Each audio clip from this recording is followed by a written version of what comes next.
ക്രിസ്തുയേശുവിൻ്റെ നിസ്തുല നാമത്തിൽ എല്ലാവർക്കും സ്നേഹവന്ദനം.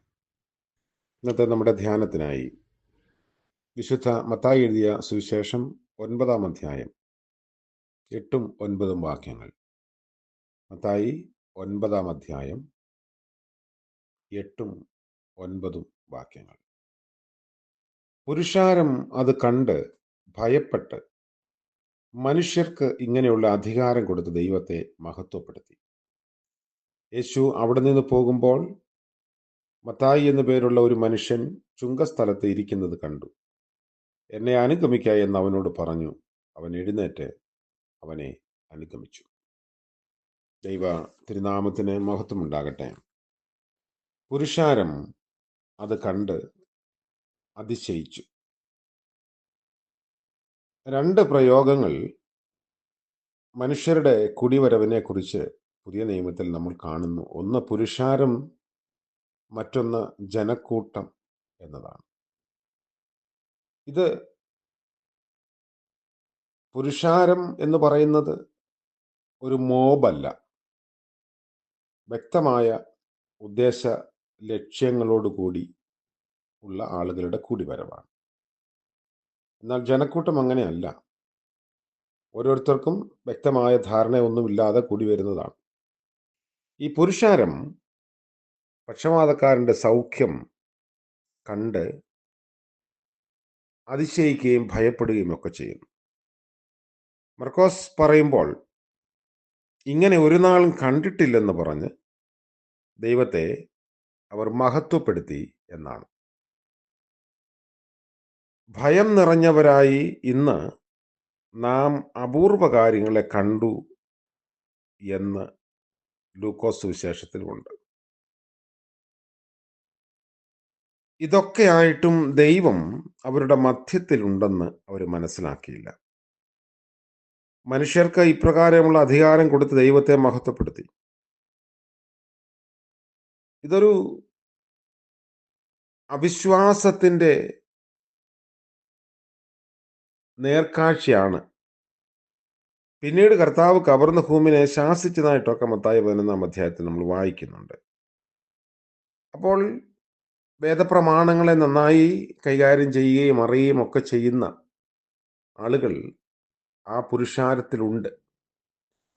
എങ്കിലും ഒരു മനുഷ്യന്റെ സൗഖ്യവും പാപമോചനവും കണ്ട് അതിശയിക്കുന്നത് അല്ലാതെ ക്രിസ്തു ദൈവമാണ് എന്ന് അംഗീകരിക്കാൻ അവർക്ക് കഴിയുന്നില്ല.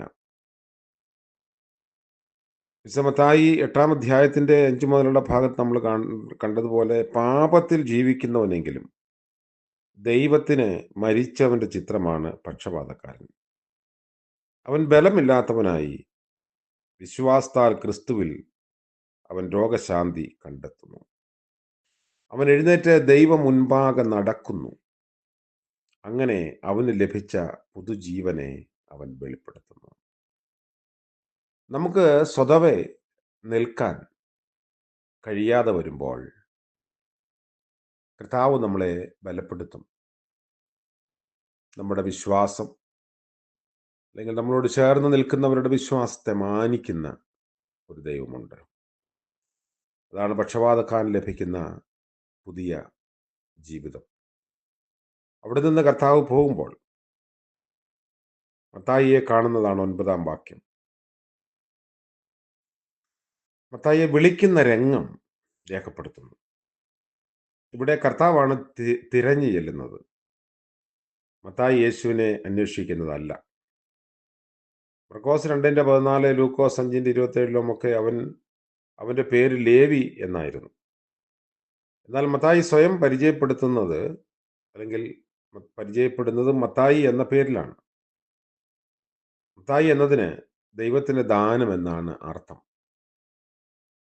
ചുങ്കം പിരിക്കുന്നിടത്ത് അവൻ ഇരിക്കുകയായിരുന്നു. ചുങ്കക്കാരൻ ഇടപാടുകളിൽ വളരെ നിഷ്ഠൂരന്മാരായിരുന്നു. മാത്രമല്ല, റോമൻ ഭരണത്തിന്റെ അടിമനുഖത്തെ അനുസ്മരിപ്പിക്കുന്ന കൂട്ടരായിരുന്നു. അതുകൊണ്ട് പൊതുജനം അവരെ വെറുത്തു.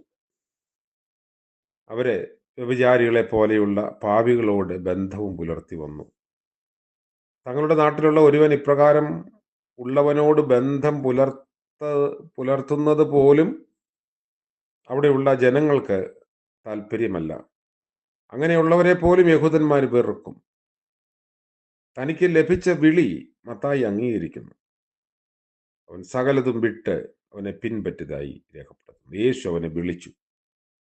സുവിശേഷം രക്ഷയ്ക്കായിട്ടുള്ള ദൈവശക്തിയാണ്. അവൻ കേൾക്കുമ്പോൾ ജഡരക്തങ്ങളോടുള്ള ആലോചനയൊന്നും കഴിക്കാതെ കർത്താവിനെ അനുഗമിക്കുന്നു. ഒരു പക്ഷേ മത്തായിയുടെ അനുഭവത്തിൽ ഇങ്ങനെ തന്നെ ഒന്ന് തിരഞ്ഞു വന്ന് വിളിക്കുന്ന, ക്ഷണിക്കുന്ന ആളുകൾ കണ്ടിട്ടില്ലായിരിക്കാം. കാരണം വെറുക്കപ്പെട്ട ജീവിതത്തിന്റെ ഉടമകളായിട്ടാണ് ചുങ്കക്കാരെ സമൂഹം വിലയിരുത്തിയത്. കാരണം അധികമായി അവരിൽ നിന്നൊക്കെ ചുങ്കം പിരിക്കുന്ന ടാക്സ് കളക്ടേഴ്സ്. എന്നാൽ കർത്താവ് അവനെ വിളിച്ച് തൻ്റെ പക്ഷത്തെ ചേർക്കുന്നു. പക്ഷപാതക്കാരന് സൗഖ്യവും പാപക്ഷമയും നൽകി. തുടർന്ന് കർത്താവ് തന്നോട് ചേർന്ന് നിൽക്കാൻ, പിൻപറ്റാൻ മറ്റൊരാളിനെ ക്ഷണിക്കുന്നു. സമൂഹത്തിന് വിലയും നിലയുമില്ലാത്ത ആളുകളെ തൻ്റെ പക്ഷത്ത് നിർത്താൻ, തന്നോട് ചേർത്ത് നിർത്താൻ ദൈവം തമ്പുരാൻ ആഗ്രഹിക്കുന്നു. നമ്മൾ കർത്താവിനോട് ചേർന്ന് നിൽക്കുമ്പോഴാണ് നമുക്ക് വിലയുള്ളത്. അങ്ങനെ ഉള്ള ക്രിസ്തീയ ജീവിതാനുഭവങ്ങളിൽ ക്രിസ്തുവിനോട് ചേർന്ന് നിൽപ്പാൻ നമുക്കും സാധിക്കട്ടെ. പ്രാർത്ഥിക്കാം. കരുണയുള്ള വാഴ്ത്തപ്പെട്ട കർത്താവെ, പുതിയ ദിനത്തിനായി നന്ദിയോടെ ഞങ്ങൾ അങ്ങേ സ്തുതിക്കുന്നു. ആഴ്ചയുടെ അവസാന ദിനമായ ശനിയാഴ്ച പ്രഭാതം ഞങ്ങൾക്ക് ദാനമായി നൽകിയത് ഓർത്ത് സ്തോത്രം. ഇന്നിൻ്റെ നന്മകളെ അനുഭവിപ്പാൻ ഞങ്ങളെ സഹായിക്കണമേ. ഇടറിപ്പോകാതിരിപ്പാൻ ഞങ്ങളെ ഇടയാക്കണമേ. നിങ്ങളുടെ ആവശ്യങ്ങളെല്ലാം ദൈവം സമർപ്പിക്കുന്നു. യേശു മിശിഹ മൂലം പ്രാർത്ഥിക്കുന്നു. കൃപയോടെ കേൾക്കുമാറാകണമേ. ആമേൻ. നമ്മുടെ കർത്താവ് യേശു മിശിഹായുടെ കൃപയും കരുണയും നാം ഏവരോടും കൂടെ ഇന്നും എന്നേക്കും ഉണ്ടായിരിക്കുമാറാകട്ടെ. ആമേൻ.